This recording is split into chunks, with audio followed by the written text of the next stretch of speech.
everyone once again. Before we begin, I don't know whether I should add a disclaimer here. We're all huge fans of Alicia Souza at Your Story. So a big round of applause right at the beginning.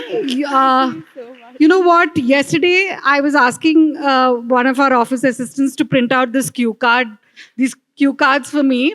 And he had a look at this and said, "Ma'am, Alicia Souza, ma'am, to bahut saal pehle, she had come to our office for an FB Live." I said, "My God, you remember?"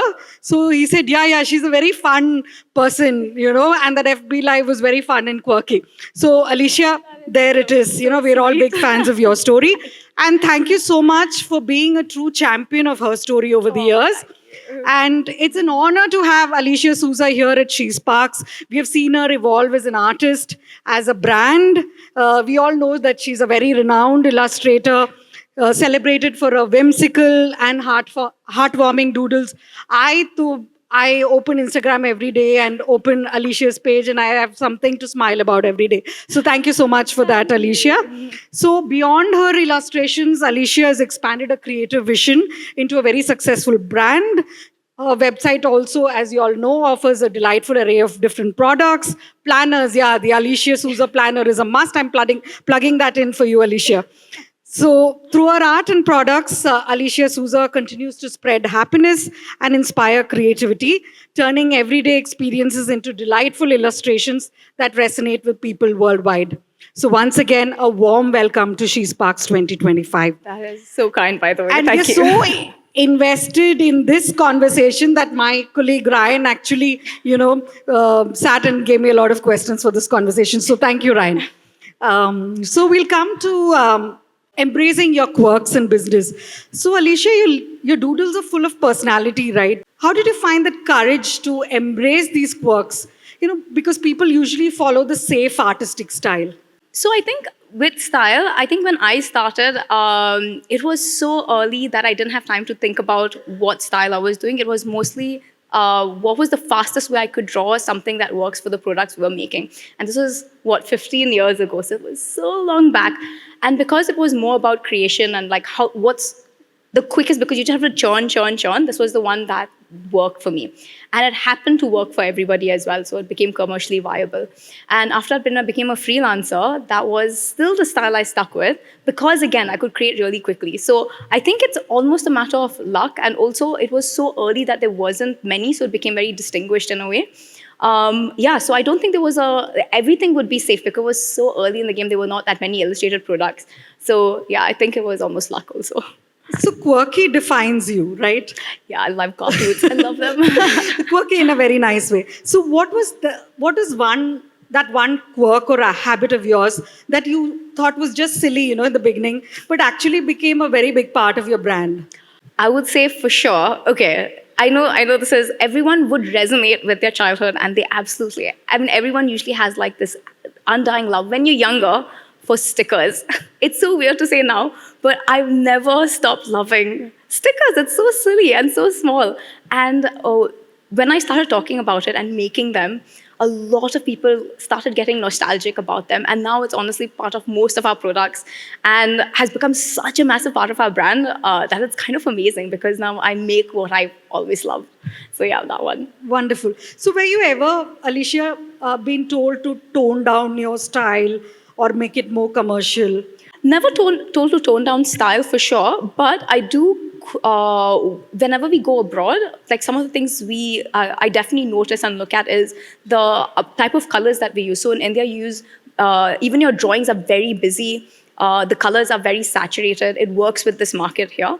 But abroad, if you take your products abroad, it's too bright. It's too busy. Things tend to be spaced away. They're more pastel colors. So that's the one thing I question, but I don't change. But it does, that's where I personally question myself about. Okay. Yeah. Lovely.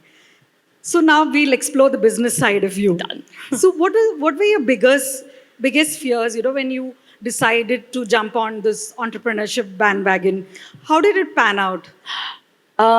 So when I started, I think one of my biggest worries, so being in Bangalore, you meet, I've had the joy of meeting people doing everything. So a lot of people in tech. So when I started my business, a lot of people was in that whole investment bubble. Like my housemate at the time was, trying to get like her first investment, and there's that worry and anxiety around it. So my biggest thing was that I always wanted to continue doing what I love doing, which is the drawing part.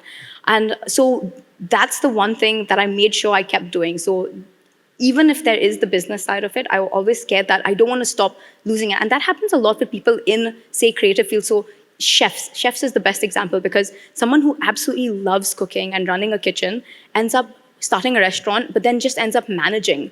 And then they you completely changed what you love doing. And that's one thing I was very clear when I started, that I was going to be very aware of that fact. So just moving the business so that I have that space to do what I love doing. So it never ends up being a job per se, even though of course it is. But is it difficult, balancing this creative aspect of you with the realities of running a business? Oh, yeah, of course. You have to be, of course, conscious. I'm very conscious of the fact that this is a business. There is a brand, and even though the brand voice is me, it's beyond me. It's not me running this business. There's a team. There are bills to pay. There are salaries to pay. So if I stop, they will be affected. So that's one thing I always think about. That it's not only me. It's a very big playing field, and but I'm one of the cogs. That's all. So what is the biggest myth about turning creativity into a full-time business? That it's that you get to draw all day, and it's like so fun. I mean, it is fun, of course, but a lot of it is going beyond. Say, even though I'm very conscious of the fact that I do want to do that, the core aspect of, say, drawing. There are a lot of things that you have to do beyond which you are not so like. Especially when you're starting off. I think every artist goes through this thing where you have to talk about money, and everyone's like, I don't want to talk about money. And it's very awkward in the beginning. But you have to go beyond all those things, and you have to handle so many more things. It's not just, I think the idea, what people think of when they think of like a freelance illustrator, or even like an illustrator who runs a business, is that it's almost hobby-like. You get up from your bed, and you draw all day, and that sounds amazing. But it's just such a small part. So I think that's one of the myths. And anyone who's getting into this as a business or as for work, I mention it, and I feel like I break their hearts just a bit, because I feel like that's what they believe happens. It's just drawings. Since we look at your illustrations every day and feel happy, and it comes as a bright ray of sunshine So every sweet. day. We'll throw some quirky questions at you, Okay. and get to know you a little more personally. Okay. So what's that small daily ritual that keeps you, feeling like your most authentic self, day after day? Because you post almost every day. Yeah, I do. Yeah. Thing that I do. Okay. Okay, so one thing I used to do, I don't do as much now because of time, sadly, but I used to love taking time off at the end of the day, cooking while listening to music. So it's completely different from what I usually do, say drawing, but I still get to use my hands, and I loved it. Now, I mean, I still cook, but then, of course, there's like the child putting on my pants kind. There's no more music. So what's the best thing about working for yourself, and also the worst? Best thing is, of course, you can schedule things around to fit. I'm very conscious of not wasting time. So scheduling it to make the most of your time. That is the great thing. I also work from home. I'm very particular because I feel like it's the best use of my time. I can jump out of bed and run to the computer. And so then also I have access to like just being at home and seeing things. But that's also the worst, because you feel like, sometimes you seem like you're always available. So that's the worst thing. Secondly, I think with this business, this line of work, is that it's not work.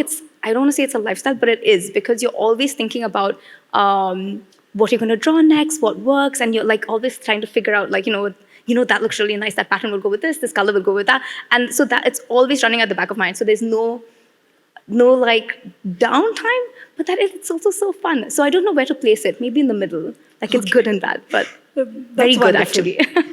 You work with so many different brands, Alicia. Yeah. So what is the weirdest or the funniest commission you've received? I'll tell you things that I got asked if I want to do, but I don't think it's my space yet. So I talk about chips a lot. I really love chips. And so I got asked that. I get asked to start a chips brand all the time. What kind of chips? Oh man, listen, if we get into this chips conversation, we're going to be here all day. But I mean, I will take a lot. But the problem with that is firstly, that's an FMCG brand, so it's not my domain. Secondly, you don't want to be, because I always like say, I review these chips and I'm a chips connoisseur. I'm not a chips connoisseur, but you don't want, the critic doesn't open the restaurant, you're just the taster. So that's the weirdest. It's one I get asked a lot, but I wouldn't dip my feet there just yet. So if you could collaborate with any fictional character, cartoon or movie, who would it be and why? That's so. Okay. I'm very partial to Peanuts, so that's Charlie Brown. Yes. So cute. I mean, already there is a cartoon of him, but he's just his lines are so sweet and innocent, yet so full of wisdom sometimes. It's just the sweetest, the ultimate cartoon ever. I feel like it's the ultimate one. Moving on to life and everyday fun, in that vein, if your pets could talk, you talk a lot about them. I do. What's the one thing they would complain the most? They would 100% complain that I've never fed them for like a week, or they've never gotten treats their entire life, because that's what pets do. So you capture everyday moments, simple everyday moments that take place in all our lives, but you bring color and life to it. So what is the most random or unexpected thing that has inspired some doodles of yours? If you could share. Two. Okay. One is for sure being in Bangalore traffic. I think you get just the most number of ideas or things, life situations happen in our traffic. So you sit, you're stuck, you look around and you see people at their best and worst. Best being like they're most patient and zen, or you'll see the ones who are like, banging the horn, or people sitting at the back, just like Bangalore at its best and worst. So that is one for sure. I've drawn so much about traffic, especially before when I just started driving and it was still like, Did you think of one today? But I think you came super early, so you beat the traffic.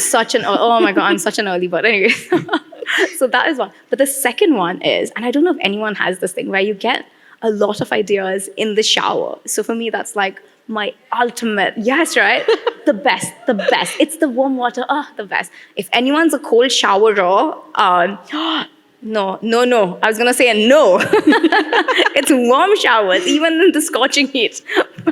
Anyway, so in the shower, I get some of my best ideas. And I think one of them came into my first calendar. So I do a calendar every year. So I was thinking about how much I love it. Like, I love it. And I was thinking then that, there's so many, it was one of those days where everything goes right. And I was like, this was the best thing that happened today, my shower. But then there's so many more lovely things that happen every day. And Then I came up with the first calendar, which was called the Grateful Calendar. And this was before coloring was a thing. So it was supposed to be, in every month, it was made 30 or 31 small drawings of things that you could be grateful for. And then you color it in at the end of the day. And so it was like random things. So the funniest ones one was Bum Gun. So of course, everyone's happy with Bum Gun, grateful for Bum Gun. I put in Richard Gere because then he was like my heartthrob. Random things like Christmas tree or diyas and, sweet things. But that was another place where I get a lot of. I know it's a little early in the day, but what would be your takeaways from She Sparks today and from all the amazing women in the audience here? Would you go home and doodle something about us? Oh, of because course. It's been so nice. You know what? So the Dr. Fahmi ma'am, Chetna was talking about don't be guilty. That's like, I feel like that's my second personality, just guilt, because I have a small son. So for me, that runs through my veins, guilt. So I feel like I really took that to heart. So thank you. That was amazing. I mean, of course, everything you do is amazing. That one really hit home. So that's amazing. Thank you. Thank you so much, Alicia. It's been an absolute privilege to have you here at She Sparks 2025. And a big round of applause. Thank you so much. Thank you.